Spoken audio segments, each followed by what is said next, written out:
Bismillah. Assalamualaikum warahmatullahi wabarakatuh. Alhamdulillah wassalatu wassalamu ala man la nabiyya ba'dah. Allahumma 'allimna ma yanfa'una wanfa'na bima 'allamtana wa ishrah li sadri wa yassir li amri wahlul 'uqdatam min lisani yafqahu qawli. Ikhwati rahimakumullah, rahimallahu wa iyyakum.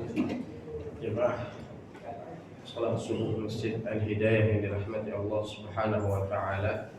Alhamdulillah, kita haturkan puji dan syukur kita atas kehadiran Allah Subhanahu wa taala yang masih menaungi kita dan memberikan kepada kita berbagai macam nikmat dan karunia-Nya. Ya, dari sekian banyak nikmat Allah, yang paling agung yang Allah berikan kepada kita adalah nikmatul iman dan Islam. Salawat dan salam kita doakan kepada Allah Subhanahu wa taala agar senantiasa tercurah kepada Nabi kita Nabi Muhammad sallallahu alaihi wasallam. Semoga juga tercurah kepada keluarga beliau, sahabat, tabi'in, tabi'ut tabi'in, dan orang-orang yang mengikuti beliau hingga akhir zaman. Ikhwati arsyadini wa syadakumullah, rahimanallahu wa iyyakum.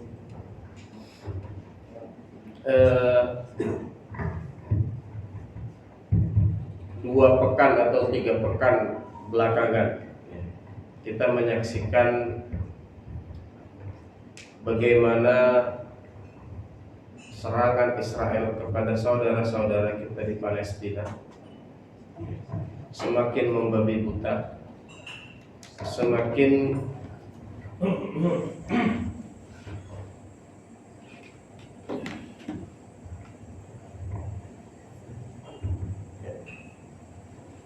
membabi buta, kemudian semakin tidak berperi kemanusiaan, dan eskalasinya semakin tinggi.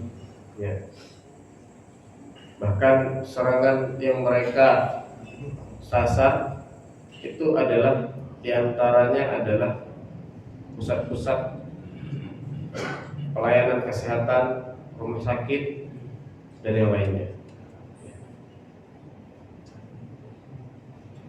Kemudian ikhwati rahimakumullah, hal ini membuat kita tidak bisa luput dari membicarakan hal tersebut, tidak bisa luput dari menunjukkan kepedulian kita terhadap mereka. Maka oleh karena itu, pada kesempatan kali ini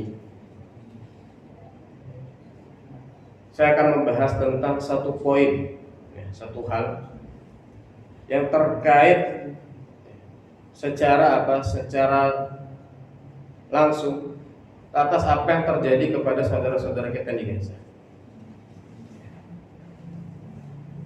Ikhwati rahimanallahu wa iyyakum, kita sepakat bahwa saudara-saudara kita yang ada di Gaza itu, ya, saudara-saudara kita yang ada di Palestina, mereka adalah apa? Orang-orang yang terzalim.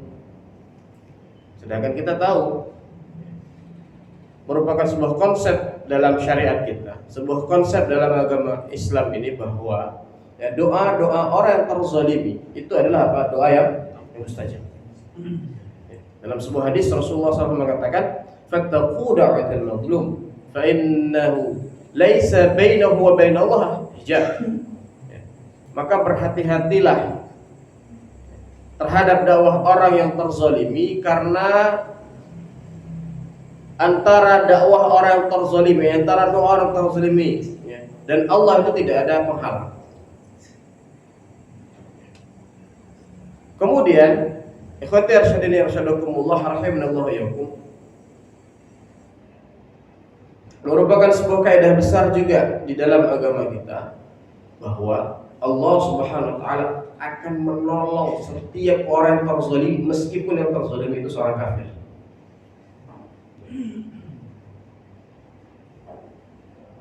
Nah, ikhwati rahimakumullah, rahimanallahu wa iyyakum, bagaimana jika yang terzalimi itu adalah ya anak-anak? Bagaimana jika yang terzalimi itu adalah para wanita? Bagaimana yang terzalimi itu adalah orang-orang tua? Bagaimana kemudian yang terzalimi adalah kaum muslimin yang menjadi benteng di tanah suci umat Islam.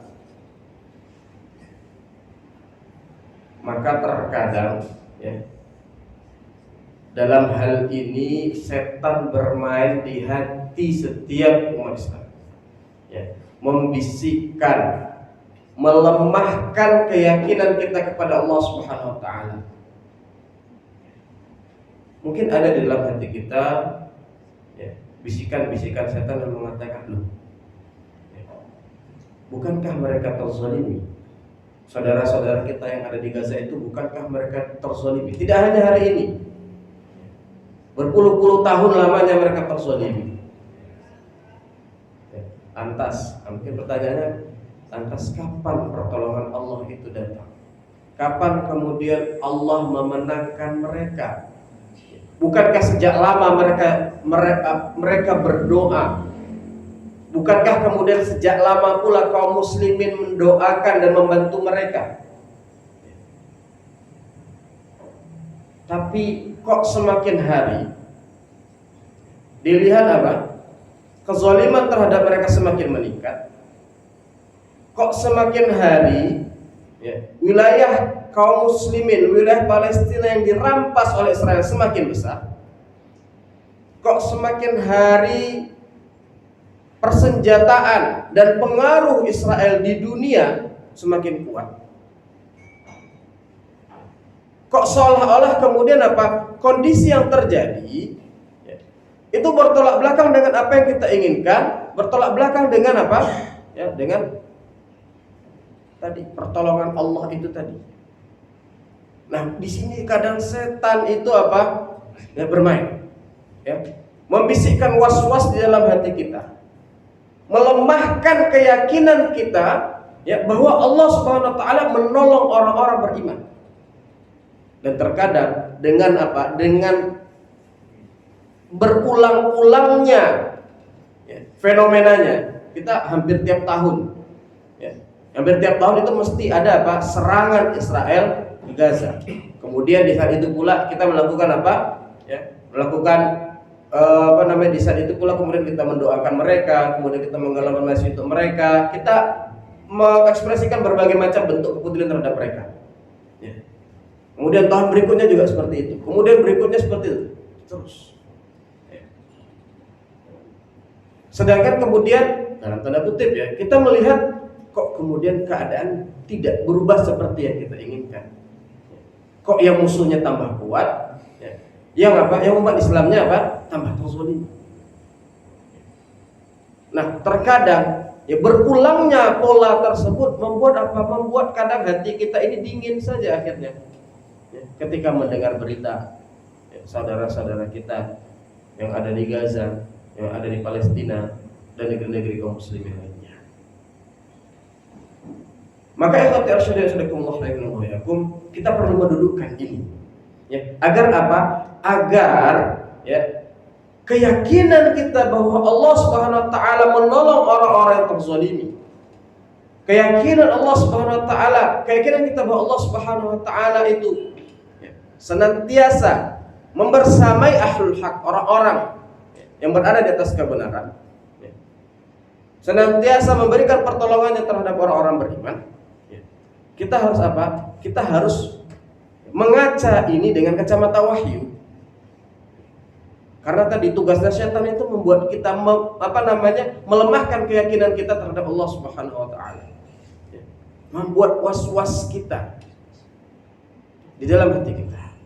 Maka ikhwati arsyad sadakumullah, ya, dalam kejadian yang terjadi terhadap kaum muslimin di Gaza dan kaum muslimin yang tertindas lainnya, ada beberapa hal yang perlu kita kaca, dan ini ya kita ambilkan dari apa? Dari bagaimana konsep Al-Qur'an itu sendiri. Melihat fenomena dan kejadian semacam ini. Yang pertama, hal yang perlu kita pahami bahwa pertolongan Allah Subhanahu wa taala itu berbanding lurus dengan ujian. Pertolongan Allah Subhanahu wa taala itu berbanding lurus dengan ujian yang Allah berikan. Allah Subhanahu wa taala berfirman dalam surat Al-Baqarah ayat 219, di mana Allah Subhanahu wa taala mengatakan am hasibtum tadkhulul jannata walamma ya'tikum mathalul ladzina khalau min qablikum massathumul ba'sa'u wad-dharra'u wa zulzilu hatta yaqula ar-rasul wal ladzina amanu ma'ah mata nasrullah ala inna nasrallahi qarib. Allah Subhanahu wa taala berfirman, am hasibtum, apakah kalian mengira antadkhulul jannata, apakah kalian mengira kalian masuk surga, walamma ya'tikum, dan belum datang kepada kalian, mathalul ladzina khala min qablikum, hal yang serupa seperti yang menimpa yang datang kepada orang-orang sebelum kalian. Massathumul ba'sa, mereka ditimpa kesulitan. Wadh-dharra, mereka kemudian ditimpa kondisi yang menyusahkan. Wazulzilu, mereka kemudian digoncangkan. Kondisi-kondisi ini rangkaian ujian, ba'sa, dharra, wazulzilu, ya. Rangkaian ujian ini kemudian apa? Hatta yaqular rasulu, ya. Sampai-sampai Rasul walladzina amanu, para Rasul dan orang-orang yang ada setelah mereka itu bertanya, aina nasrullah, mata nasrullah, kapan pertolongan Allah itu datang? Ini menggambarkan apa? Ya, dahsyatnya ujian yang apa? Yang diterima, sampai kemudian apa? Digambarkan Rasul dan orang-orang beriman bersama mereka mempertanyakan, mata nasrullah, kapan pertolongan Allah? Dan itu pula lah yang apa? Yang dengan semakin beratnya ujian yang menimpa umat ini,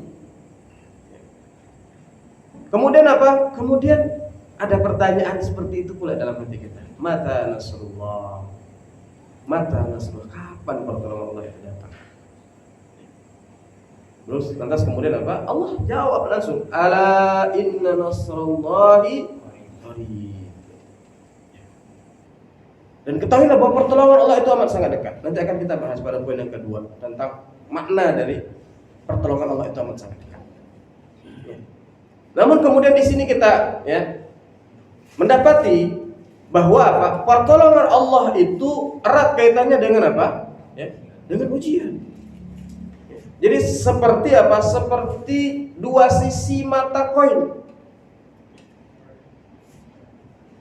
Nah, ya, ketika mengaca kondisi kaum muslimin yang ada di Gaza, kemudian kita mengharapkan pertolongan kondisi kaum muslimin di negeri yang tertindas ini, kemudian kita mengharapkan pertolongan Allah Subhanahu wa taala. Ya, jangan lupa ya, bahwa ada apa? Ada sisi yang lain, yaitu apa? Sisi ujian. Suatu ketika sahabat yang bernama Khabbab bin Arad, itu di akhir-akhir periode Nabi Muhammad SAW di kota Makkah, itu datang kepada Nabi Muhammad SAW mempertanyakan, wahai Rasul, bukankah engkau Rasulullah? Bukankah kita berada di atas kebenaran? Ya. Kenapa engkau tidak mendoakan kepada Allah Subhanahu wa taala agar kemudian apa? Agar kemudian Allah Subhanahu wa taala menghancurkan mereka orang-orang musyrik dan memberikan kemenangan kepada orang-orang beriman. Apa jawaban Nabi? Walakinnakum qaumun tasta'jilun. Ya. Kalian terlalu tergesa-gesa untuk melihat hasil kemenangan. Ya. Kemudian apa? Ya. Walakinnakum qaumun tasta'jilun. Kalian begitu tergesa-gesa katanya. Kemudian Nabi menggambarkan bagaimana ya, orang-orang yang terdahulu, ya, ujian yang menimpa orang-orang terdahulu. Ya. Ada di antara mereka yang disisir dengan sisir dari besi yang membuat kemudian kulit kepala mereka terkelupas. Kemudian ada yang kemudian ditanam, kemudian digergaji yang membuat kemudian apa? Tubuh mereka terbelah. Dan hal ujian-ujian tersebut kata Nabi tidak membuat mereka bergeser dari keyakinannya dan tidak membuat mereka bergeser dari agama mereka. Walamma ya'tikum mathalul ladzina khalau min qablikum. ujian yang menimpa kalian itu belum sama, belum mirip seperti ujian yang menimpa apa? Orang-orang sebelum kalian. Maka ikhwati arsyadina syadakumullah rahimanallah yakum. Ya, di antara hal yang perlu yang menguatkan hati kita di zaman-zaman seperti ini, di saat kemudian apa? Ketika kita melihat kaum muslimin tertindas, kemudian tidak ada ya, kekuatan yang mampu menolongnya, tidak ada kemudian seorang khalifah al-mu'tasim yang ketika ada seorang muslimah yang dinistakan di penjara ya. Kemudian apa? Di penjara Amoriah namanya, Amorium kalau bahasa sekarangnya ya. Kemudian apa? Muslimah tadi berteriak wa mu'tasimah, yang ketika itu mu'tasim adalah sebagai khalifah ya. Wa mu'tasimah, itu adalah teriakan minta tolong. Maka dengan nada melecehkan pasukan-pasukan Romawi ketika itu ya, silahkan panggil Mu'tasim itu. Kabar ini sampai kepada Mu'tasim billah ya. Kemudian Al-Mu'tasim ya, menyiapkan pasukan untuk apa? Untuk melakukan pembebasan terhadap Amuriah itu tadi ya, salah satu benteng dari benteng-benteng dan kota-kota orang Romawi. Kita tentunya merindukan sosok seperti itu ya. Tapi kemudian apa? Tapi kemudian ketika kita tak kunjung mendapatkan ya, tak kunjung kemudian sosok-sosok seperti itu muncul ya, semakin sedih hati kita. Semakin kemudian apa? Teriris hati kita. Semakin kemudian kita berharap akan pertolongan Allah Subhanahu wa taala.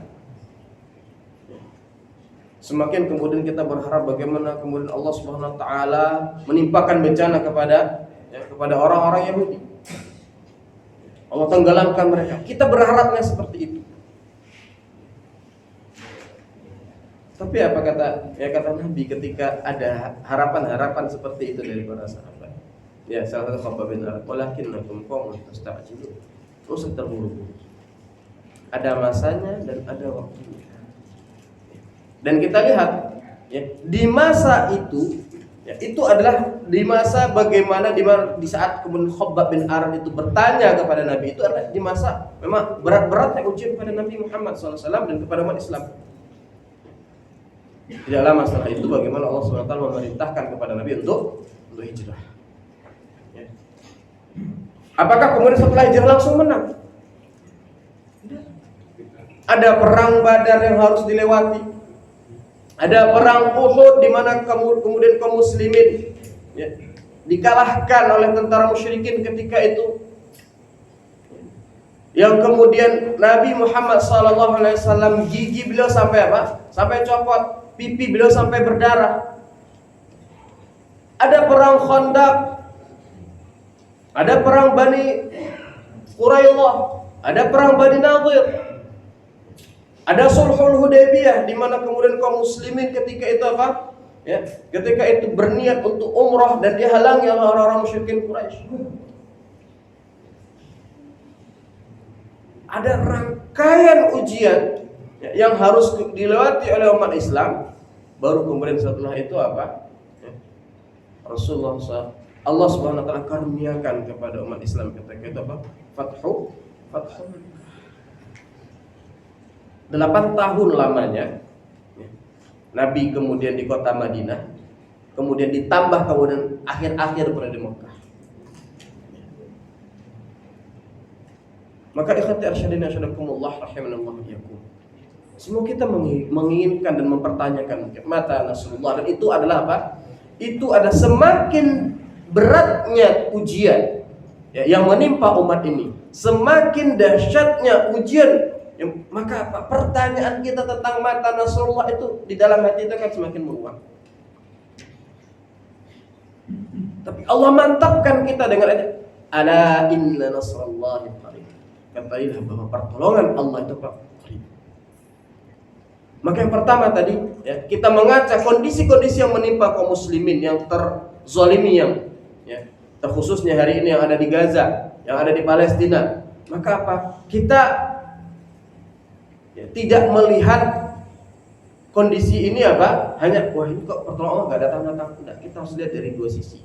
Ya, ada pertolongan Allah dan ada apa? Ada ujian di situ.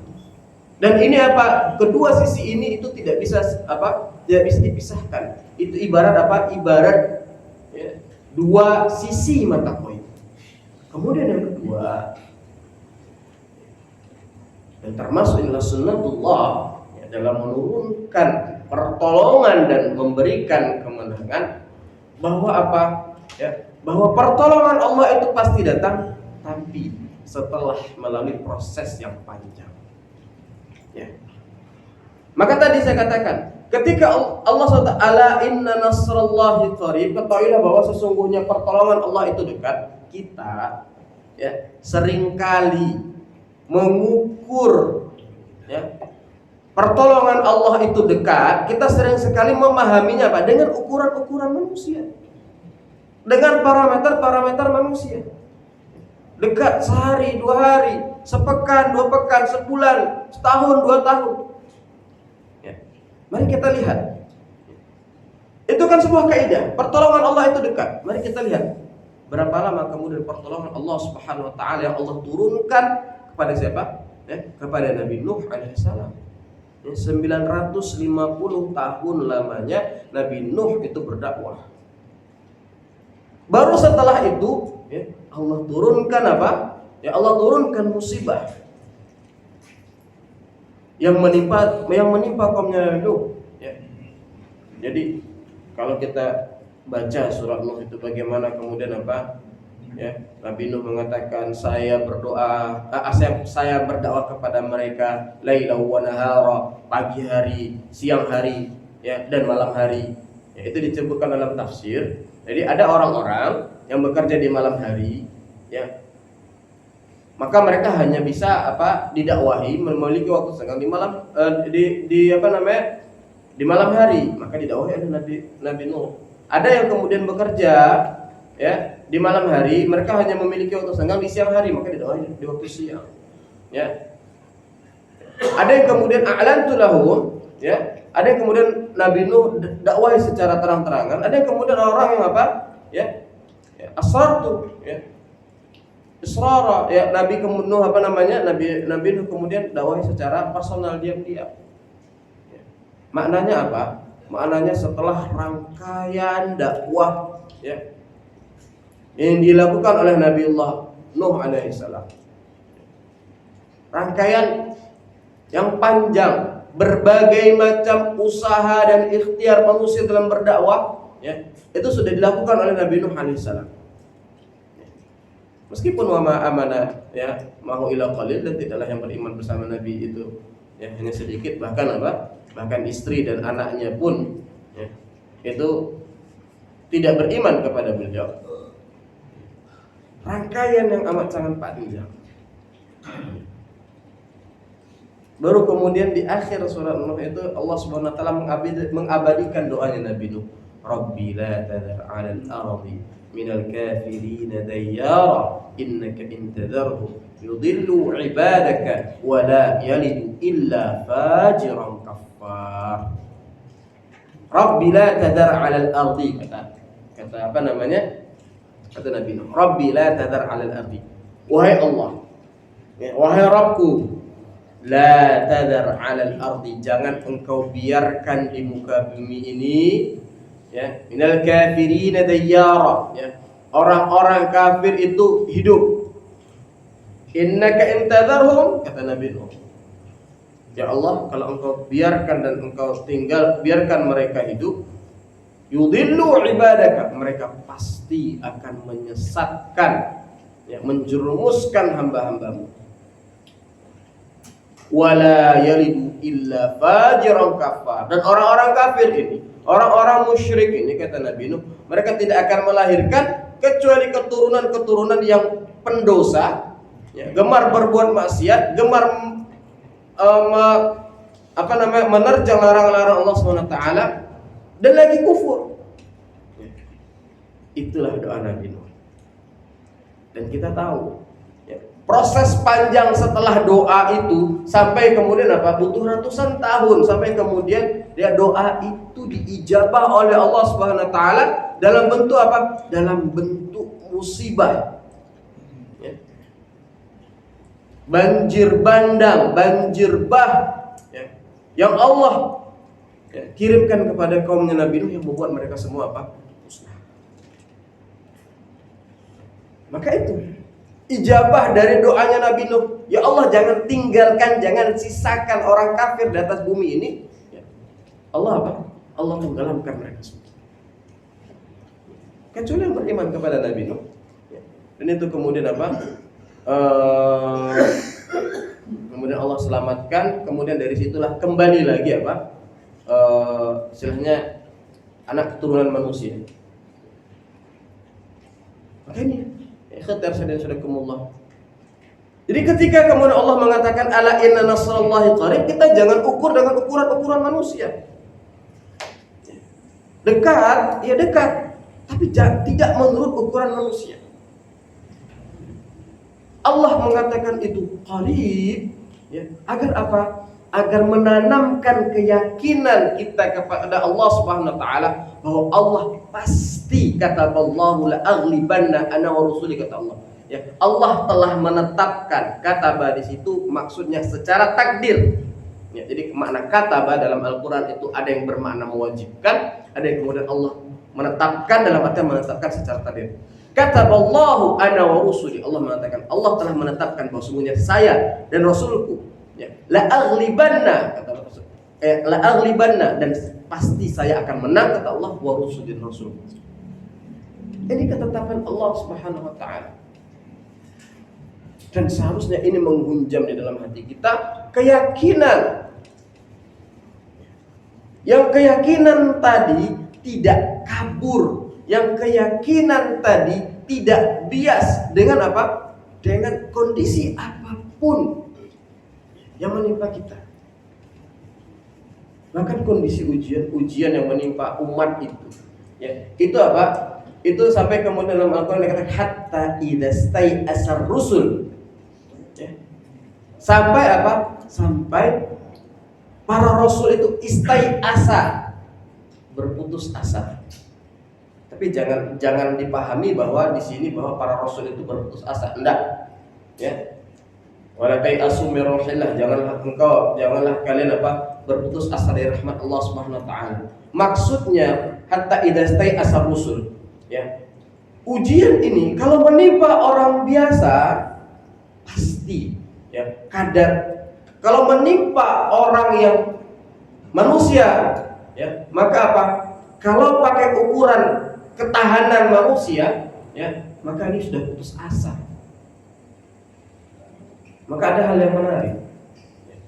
Ketika terjadi eskalasi serangan terhadap muslimin Gaza itu, sampai-sampai orang di barat, ya, orang-orang di barat itu di Eropa, di Amerika, mereka heran. Dan sebagian mereka diantaranya masuk Islam. Kenapa? Ya, mereka nggak habis pikir. Kenapa kemudian orang-orang di Gaza, orang-orang di Palestina, ya, ditimpa ujian sedemikian rupa, ya. Keluarganya hilang, rumahnya hilang, kemudian apa? Ya, kemudian setiap hari dalam ketakutan dan lain sebagainya. Dalam kondisi seperti itu, mereka masih bisa tersenyum, mereka kemudian masih bisa mengatakan kata-kata perlawanan. Ya, bahkan itu dari anak-anak kecil sekalipun, bahkan kemudian mereka bisa, ya, bahkan mereka bisa menampakkan keberanian mereka, ya. Sampai-sampai orang barat itu bingung, apa yang membuat, ya, rakyat Gaza itu begitu tabah dan kuatnya. Beberapa ada yang meneliti, ya, sampai mereka mendapati ternyata sumber kekuatan mereka adalah apa? Keislaman yang ada pada diri mereka. Ternyata sumber kekuatan mereka adalah apa? Keimanan. Ya. Ternyata sumber kekuatan mereka adalah apa? Al-Quran. Ya. Maka apa ikhwan syariah sudakumullah rahimanallahu iyyakum. Ya, mereka heran. Kenapa? Ya, mungkin kalau ujian yang ada ya, yang diterima oleh orang-orang Gaza itu ditimpakan kepada kami, ya mungkin kami sudah bunuh diri. Mungkin kami sudah gila. Tapi kenapa kemudian mereka begitu kokoh, begitu teguh, ya, tidak bergeming sama sekali? Ya mereka sedih. Tapi kalimat-kalimat optimisme itu selalu hadir dari mereka. Itu kemudian mereka kaji ya oleh orang-orang itu, sampai kemudian apa? Sampai kemudian tadi sebagian mereka masuk Islam. Setelah mengkaji apa di balik ini semua kan? Tadi ya, kondisi-kondisi hatta idza stai asar rasul. Kondisi-kondisi di mana apa? Di mana para rasul tadi bukan rasul yang berputus asa. Di mana apabila kondisi itu ditimpakan kepada orang biasa, manusia biasa, maka biasanya orang akan putus asa. Poinnya di situ. Tapi para rasul tidak berputus asa. Ya. Karena para rasul selalu yakin akan janji Allah Subhanahu wa taala. Kita lihat keyakinan ini ketika siapa? Ketika Nabi Musa alaihissalam, ya, ketika Nabi Musa mentok di Laut Merah, ya, apa perkataan Bani Israil? Inna lamudrakun. Wah, kita ketangkep ini oleh Firaun. Tapi lihat keyakinan. Ini kan kondisi ya harusnya manusia putus asa kan, ya dikejar tentara Firaun yang begitu kuatnya, ya kemudian apa? Kemudian depan mentok ada apa? Ada laut, ya, sudah kondisi membuat putus asa. Tapi apa yang terjadi?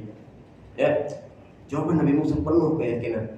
Kalla inna ma'i rabbi sayahdin. Enggak. Kita tidak akan tertangkap kata Nabi Musa. Ya. Karena apa? Karena saya bersama Rabb saya akan memberikan saya petunjuk dan jalan keluar. Kondisi-kondisi. Jadi begini, ya. Seringkali pertolongan Allah itu datang ketika apa? Ketika pegangan-pegangan duniawi kita itu apa? Ya, itu lepas. Kita mengandalkan ini, kemudian hilang, kita mengandalkan dan lain sebagainya.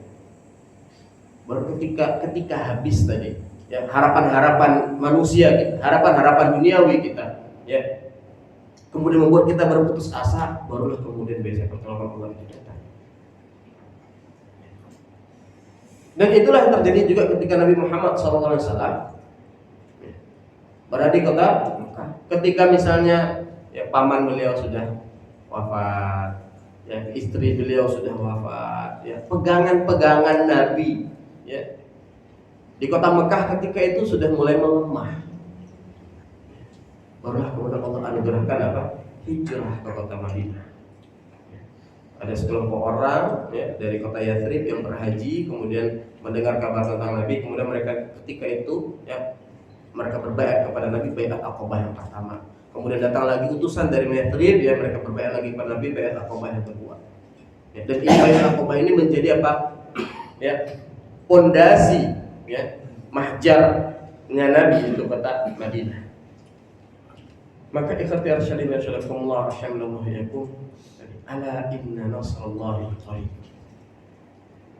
Di dalam surat Al-A'raf ayat 137 Allah juga menjelaskan, menerangkan bagaimana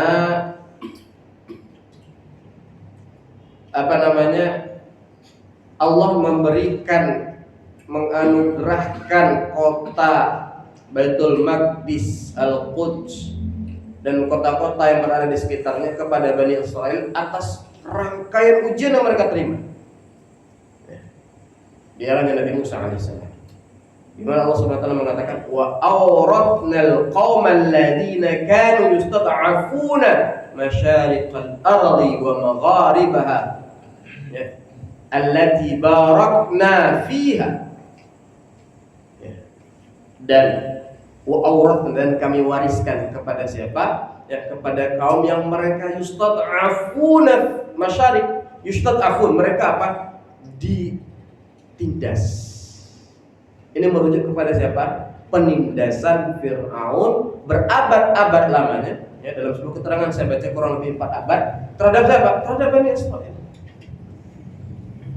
Yustad'afuna fil ardi, ya. Allah wariskan kepada mereka masyariqal ardi wa magharibaha. Ya, itu kalau diterjemahkan masyariqal ardi itu timur bumi dan baratnya. Cuman yang dimaksud bumi di situ adalah apa? Al-Quds, itu Baitul Maqdis. Ya. Timurnya apa? Sebagian ulama mengatakan maksud timurnya adalah Mesir. Ya, kemudian baratnya mana? Baratnya adalah negeri Syam, yaitu sampai kemudian Damaskus dan lain sebagainya. Ya. Maknanya apa? Allah anugerahkan kepada Bani Israel Baitul Maqdis, ya, dan kemudian Mesir dan daerah Syam. Ya. Kemudian Allah lanjutkan, wa tammat kalimatu rabbika, ya, al-husna ala Bani Israel bima sabaru. Ya. Dan telah sempurna kalimat Allah Subhanahu wa taala yang baik. Yaitu apa? Itu tadi Allah wariskan kepada Bani Israel, ya. Itu Baitul Maqdis, ya, Mesir dan Syam. Apa? Bima sabaru, atas kesabaran mereka. Berabad-abad mereka ditindas oleh siapa? Ya, oleh Fir'aun. Ya. Maka kemudian ketika Allah utus Musa kepada mereka, ya, barulah kemudian dengan diutusnya Musa kepada mereka, singgasana kekuasaan Fir'aun yang selama ini menindas Bani Israel kemudian apa? Kemudian, ya, hancur. Sekali lagi, ini bukan waktu yang pendek. Perlu waktu yang amat sangat panjang. Atau kita bawalah ke kondisi yang ada di Indonesia. Misalnya kemerdekaan Indonesia itu kalau kita pakai data yang masyhur saja, meskipun ya ada yang menyaksikan dan disebut ya 350 tahun. Ya. Itu apa? Setelah rangkaian penjajahan, penindasan, berbagai macam perang. Kita tahu ada perang di Ponorogo, ada perang perang Padri, ada perang Sabil di Aceh, ya. Rangkaian peperangan, ada perang di Goa sana dan seterusnya. Rangkaian peperangan. Baru kemudian Allah apa? Ya, Allah anugerahkan tadi kemerdekaan, Allah buat kemudian tadi penjajah tadi hengkang. Jadi ikhwati arsyad yang sudah kumullah rahimallahu yakum, ketika kita berbicara ala inna nasrallahi qarib, ya, maka apa? Maka qarib di sini bukan dalam ukuran manusia. Kemudian al-qarib juga dalam bahasa Arab itu diartikan apa? Kullu masa ya'ti qarib. Ya. Segala hal yang akan datang itu oleh orang Arab dikatakan qarib. Ya. Jadi seolah-olah di ayat ini jadi katakan dekat apa? Bahwa pertolongan Allah itu pasti akan datang. Ya, sebagaimana juga kita tahu dalam beberapa redaksi hadis dikatakan bahwa hari kiamat itu qarib, maknanya juga pasti akan datang. Maka seharusnya ayat ala inna nasrullahi qarib itu menumbuhkan keyakinan dalam hati kita. Ya. Daun yang jatuh saja itu tidak luput dari Allah Subhanahu wa taala. Apalagi kemudian kaum muslimin terzalimi dalam jumlah yang banyak. Apakah kita kemudian mengira mereka luput dari pandangan Allah Subhanahu wa taala? Ya. Apakah kemudian kita mengira mereka luput dari pertolongan Allah Subhanahu wa taala? Kalla. Tidak sama sekali. Dan apa manfaat dari panjangnya ujian yang menimpa umat? Gunanya adalah tamhis. Ada apa? Ada penyaringan agar nantinya orang-orang yang berhak menerima kemenangan, ya, orang-orang yang berhak menerima pertolongan Allah Subhanahu wa taala dalam bentuk kemenangan, itu apa? Itu adalah orang-orang yang layak memang. Allah bersihkan kemudian apa? Ya. Allah mengatakan apa? Ya. Dan tidaklah la yanalu ahdil zalimin, kata Allah. Pertolonganku, kemenangan yang aku berikan kata Allah, itu tidak akan apa? Tidak akan diterima oleh orang-orang yang berbuat zalim. Panjangnya ujian itu membuat apa? Ya, orang-orang yang berada di barisan namun kemudian dia menginginkan dunia itu akan terpental. Ya.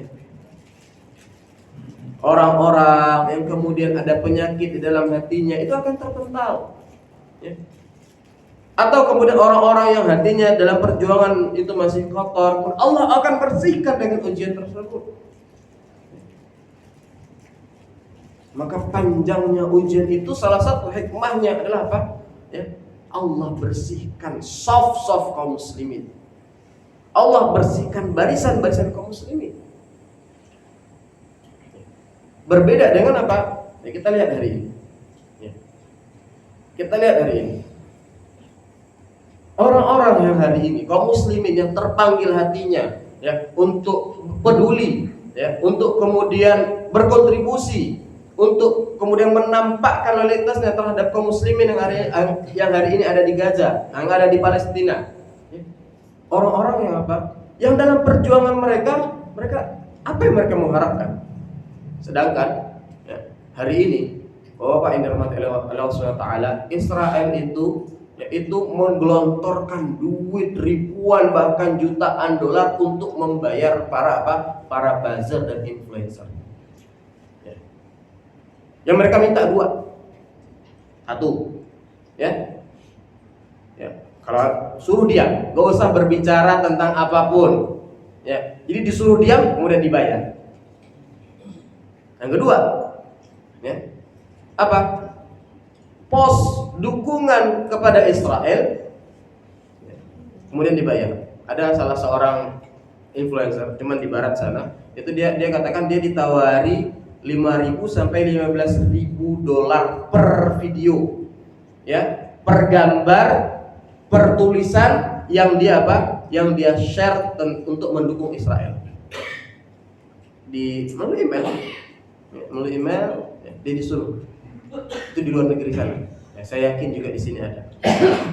Orang-orang yang dibayar untuk apa? Untuk mendukung Israel. Orang-orang yang dibayar untuk diam tidak berbicara. Maka kalau kita tahu ada fenomena seperti itu, maka kita juga harus manfaatkan apa? Sosial media kita, mimbar-mimbar masjid kita, ya, meja-meja pengajian kita untuk mengedukasi umat tentang apa? Tentang hal ini. Kemudian ikhwatir sadaqallahu rahimahullah ya, di antara ya hal yang kemudian kita kacamata wahyu dalam melihat tadi, ya, rangkaian ujian yang begitu panjang dan lama yang menimpa umat Islam, ya, itu apa? Bahwa di antara sunnatullah, ya, Allah memberikan tenggat waktu, uluran waktu kepada orang-orang yang berbuat zalim. Ya. Allah Subhanahu wa taala, yaitu dalam surah Ali Imran ayat 178 kalau tidak salah, ya, di mana Allah Subhanahu wa taala mengatakan bahwa apakah orang-orang kafir itu mengira, ya, tangguhan waktu yang kami berikan mereka itu adalah kebaikan bagi mereka? Allah mengatakan, ya, innama numli lahum liyazdadu itsma. Ya. Kami berikan mereka tambahan waktu, ya, injury time, ya. Itu apa? Liyazdadu itsma, agar mereka terus berbuat apa? Berbuat dosa. Terus berbuat kerusakan.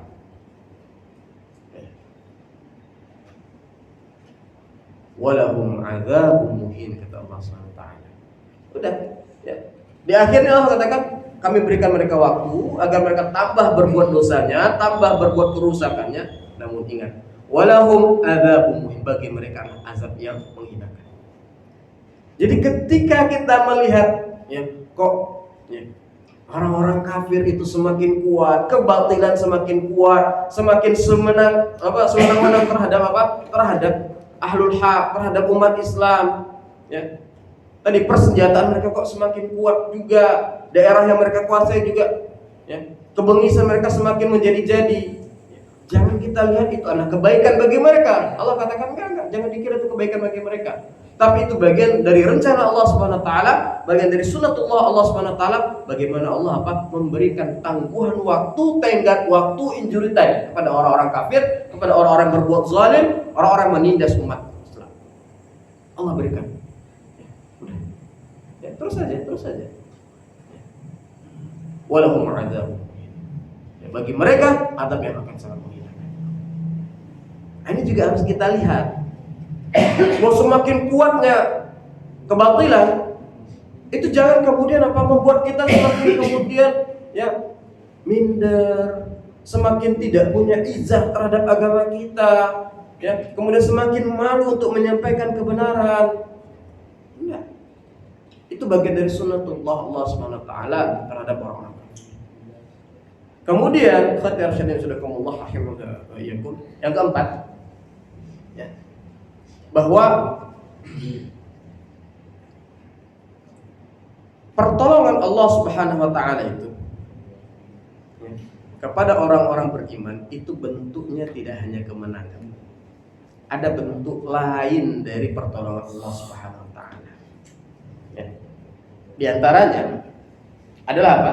Adalah apa yang Allah sampaikan di dalam surat Al-Anfal ayat 12, di mana Allah Subhanahu wa taala berfirman, "Idh yuhi rabbuka ilal malaikati anni ma'akum fathabbitul ladzina amanu sa'ulqi fi qulubil ladzina kafaru ru'b."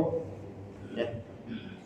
Al-Anfal ayat 12, di mana Allah SWT mengatakan idh yuhi rabbuka, dan ingatlah ketika Allah, ya, mewahyukan kepada para malaikat, ya, Allah mengatakan, ya, katakan kepada orang-orang beriman, wahai para malaikat, ya, anni ma'akum, bahwa saya, kata Allah SWT, bersama kalian. Kemudian Allah mengatakan fathabbitul ladzina amanu, dan kokohkan dan kuatkanlah hati orang-orang beriman. Sedangkan sa'ulqi, kata Allah, saya akan memberikan rasa takut kepada, ya, orang-orang kafir. Jadi ada dua hal di sini. Ya, salah satu bentuk pertolongan Allah Subhanahu wa taala terhadap orang-orang beriman, ya, di luar kemenangan yang Allah berikan nantinya di akhir, yaitu apa? Ya, anugerah. Allah berikan kekuatan hati, kemantapan iman untuk senantiasa berpihak kepada hak, untuk senantiasa berpihak kebenaran di tengah apa? Ya, di tengah hantaman, cobaan, ya, ujian yang bertubi-tubi mengalami ahlul haq, ya, orang-orang yang mengusung kebenaran. Maka kekokohan hati, ya, diteguhkannya kita di atas hak, ya, tidak kemudian condongnya kita kepada orang-orang berbuat zalim. Itu apa? Itu adalah satu pertolongan Allah dalam bentuk lainnya. Dan kita lihat dari ini, ya, bagaimana tadi kita katakan, gak ada kemudian, bahkan kita tidak mendengar dari anak-anak kecil yang berada di Gaza, ya, kata-kata mereka menyerah terhadap Israel itu gak pernah ada terlontar dari mulut mereka. Gak ada kemudian kata-kata mengeluh, ya kami di sini karena, gak ada kemudian kata-kata menyalahkan Hamas gitu, ya, kan ada juga, ya, wah ini gara-gara Hamas ini, ya, rakyat Gaza di ya, dibom, ya, diserang secara membabi buta, ya, padahal, ya, ada dan tanpa adanya Hamas, ada dan tanpa adanya serangan itu, ya, sudah berapa ribu nyawa nyawa kaum muslimin di Palestina itu direnggut oleh Israel. Ada dan tanpa adanya serangan Hamas tersebut, ya, sudah berapa daerah di Palestina, sudah berapa tanah di Palestina yang mereka rampas. Jadi ikhtiar yang sudah kumul, dan kita lihat masyarakat Gaza tidak pernah mengeluhkan apa serangan Hamas kepada Israel. Justru mereka mendukung, mereka mendorong. Dan itu bentuk keteguhan yang Allah berikan ke hati-hati mereka. Dan ikhtiar syariah sudakumullah rahimakumullah, di antara bentuk pertolongan Allah juga yang Allah berikan kepada mereka apa? Kita tidak menyaksikan hari ini negeri, ya, di dunia ini yang apa? Yang mendapatkan doa paling banyak dari seluruh umat Islam di dunia. Daripada siapa? Enggak ada. Umat Islam di Indonesia yang mendapatkan doa mungkin dari umat Islam di Indonesia saja misalnya.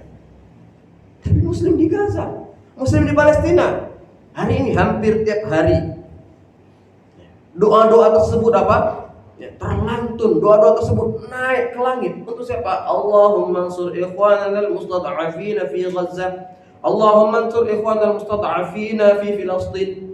Ya Allah, ya, tolonglah saudara kami yang terzolimi, ya, yang tertindas di Gaza. Tolonglah saudara kami tertindas di Palestina. Dan doa-doa seperti ini terlantun, ya, dari mulut-mulut Muslim di Indonesia, Muslim di Malaysia, Muslim di India, di Afghanistan, di Arab, di Afrika.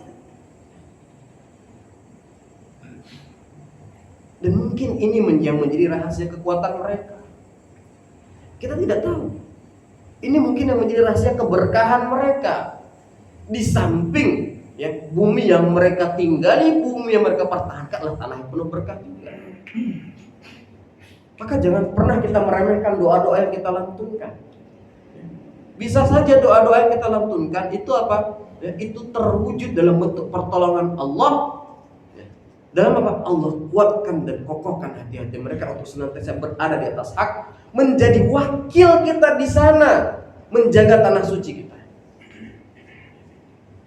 Maka tidak akan pernah sia-sia doa yang kemudian kita lantunkan untuk mereka. Maka ikhtiar sadar sadakumullah rahimakumullah. Ini yang hal yang perlu kita pahami. Ya, beberapa hal yang perlu kita pahami, melihat, ya, fenomena yang ada di Gaza dan negeri-negeri kaum muslimin tertindas lainnya, yang seringkali dengan panjangnya ujian tadi membuat hati kita bertanya mata nasrullah, ya, setan kemudian membuat kita ragu, membuat kita bias, ya, terhadap janji Allah Subhanahu wa taala. Nah, maka agar kemudian untuk kita menguatkan kembali, maka prinsip-prinsip wahyu ini dalam apa? Dalam sunnah, ya, kemenangan dan ujian. Dalam sunnah bagaimana Allah Subhanahu wa taala, ya, memberikan panjangnya ujian untuk membersihkan saf barisan kaum muslimin. Kemudian bagaimana kemudian sunnatullah Allah Subhanahu wa taala dalam apa? Memberikan tangguhan waktu, tenggat waktu kepada siapa? Kepada orang-orang kafir, kepada orang-orang berbuat zalim. Kemudian, ya, hal berikutnya adalah bahwa pertolongan Allah itu tidak hanya berupa kemenangan yang Allah, ya, berikan. Itu di akhir, ya, wal aqibatu lil muttaqin, dan hasil akhir, ya, dalam setiap episode pertempuran antara hak dan batil, hasil akhir, ya, adalah berada di pihak orang-orang beriman. Tapi kita ingat, wa tilkal ayyamu nudawiluha bainan nas. Namun itu ada hari-hari di mana Allah pergantikan siapa yang menang, siapa yang kalah, ya, Allah pergantikan. Dan itu sunnatullah Allah Subhanahu wa taala. Maka, ya, bentuk pertolongan itu tidak hanya kemenangan di akhir, kemantapan hati, termasuk kepada kita hari ini, ya. Salah satu bentuk pertolongan Allah kepada kita, Allah tetap jadikan hati kita panas, ya, hati kita marah ketika setiap kali melihat kezaliman yang terjadi kepada saudara kita di Gaza. Itu adalah bagian dari pertolongan Allah kepada kita.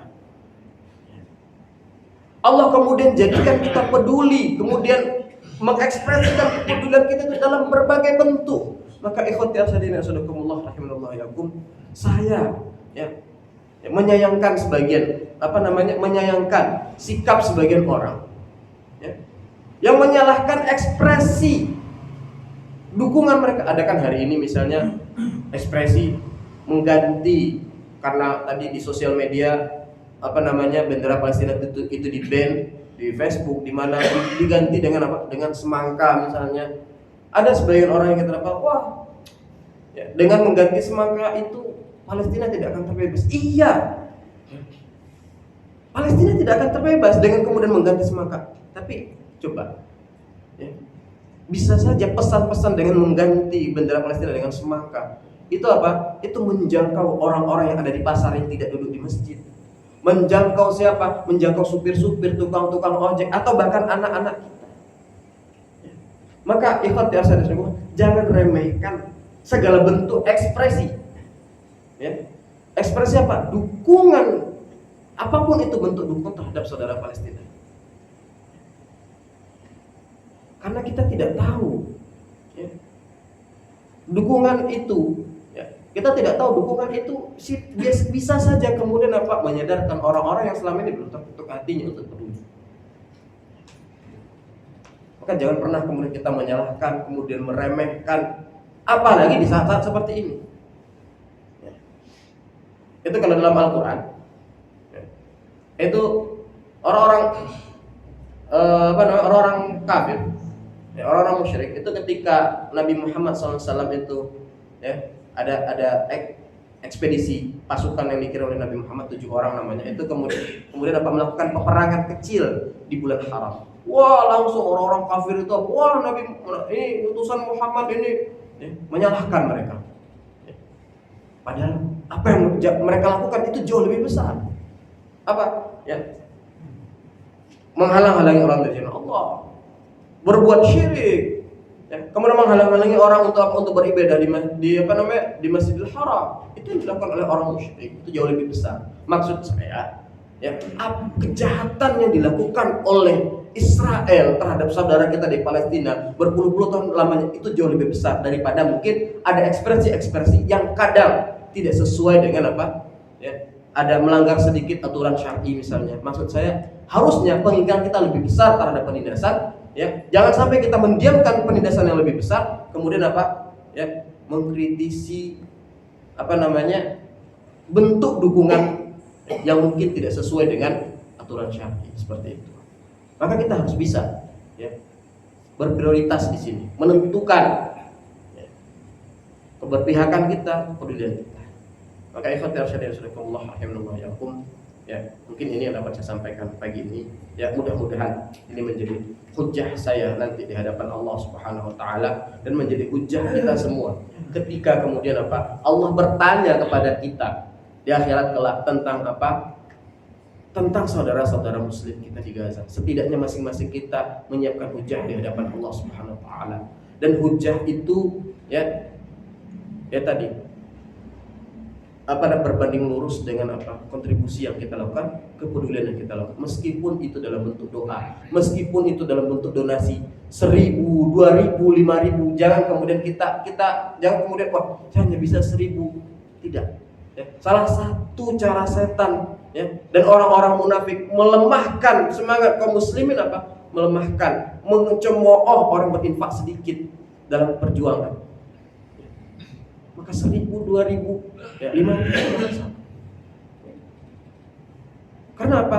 Karena tadi ini adalah pembuktian keimanan kita, inilah pembuktian kepedulian kita, pembuktian wala dan bara kita. Wallahu a'lam bishawab. Kita tutup dengan doa kafaratul majlis. Subhanallahumma wa bihamdika asyhadu an la ilaha illa anta astaghfiruka wa atubu ilaik. Alhamdulillahirabbil alamin. Assalamualaikum warahmatullahi wabarakatuh.